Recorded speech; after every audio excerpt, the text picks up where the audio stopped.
من ضمن المشاكل او الشكاوي اللي بتجيلنا في العياده، بتيجي سيده تشتكي: يا دكتور انا ما بقتش احس بالعلاقه الزوجيه زي الاول، بقى عندي صعوبه في الوصول للنشوه الجنسيه.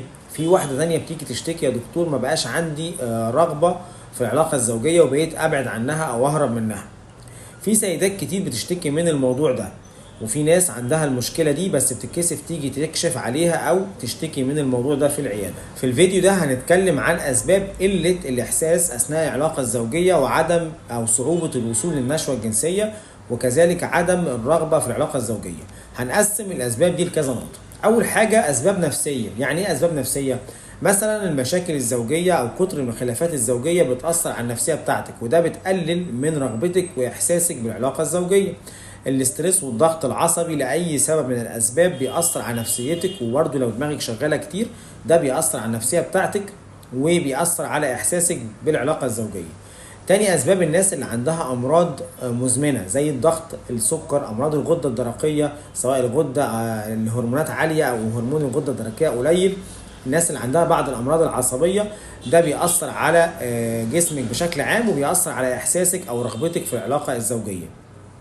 ثالث سبب بعض الأدوية ممكن تأثر على الإحساس أثناء العلاقة الزوجية زي الأدوية المضادة للاكتئاب. الناس اللي بتاخد أدوية مضادة للاكتئاب ده بيأثر برضو على رغبتها الجنسية وإحساسها أثناء العلاقة. رابع سبب التغيرات الهرمونية اللي بتحصل أثناء الحمل والرضاعة، وخصوصا أثناء الرضاعة.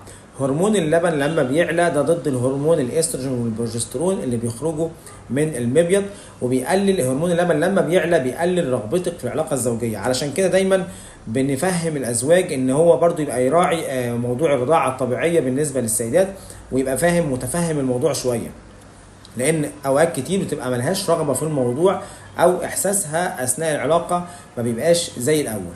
طيب خامس سبب بيكون في مشاكل في المهبل او الجهاز التناسلي، وده اللي يهمنا في التخصص بتاعنا بتاع التجميل النسائي، وهنتكلم على علاجه بالتفصيل. مشاكل زي الختان، الناس اللي عامله ختان ممكن يأثر على احساسها اثناء العلاقه ورغبتها الجنسيه. الالتهابات المتكرره ممكن تعمل لك وجع في المنطقه ووجع مع الجماع، وبيخلي احساسك يقل جدا وقت العلاقه، وبيخلي عندك عدم رغبه في العلاقه الزوجيه. اتساع المهبل نتيجه الولادات المتكرره، سواء ولادات طبيعيه متكرره او الولادات القيصريه، بيعمل اتساع في المهبل وضعف عام في عضلات الحوض بتاعك. تقدم السن بنفس الكلام، مع تقدم السن وانقطاع الدورة بيحصل ضعف في عضلات المهبل أو عضلات الحوض بشكل عام. هنتكلم بالتفصيل ازاي نعالج المشاكل دي كلها، وازاي نزود او تزودي احساسك اثناء العلاقة الزوجية. تابعينا في الفيديو الجاي، هقولك على كل الحلول ان شاء الله، وكلها حاجات سهلة وبسيطة جدا ان شاء الله.